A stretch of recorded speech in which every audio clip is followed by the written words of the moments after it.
Türkçenin Zazaki lehçesini konuşan Zaza Kürtleri kendilerine Kürt anlamına gelen Kırt derler.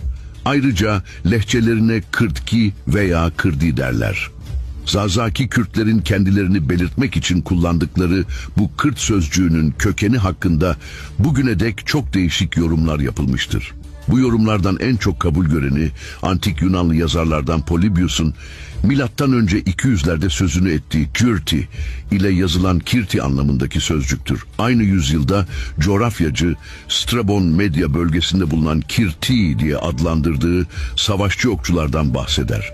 100 yıl sonra Romalı tarihçi Titus Livius de Girti sözcüğünü kullanır.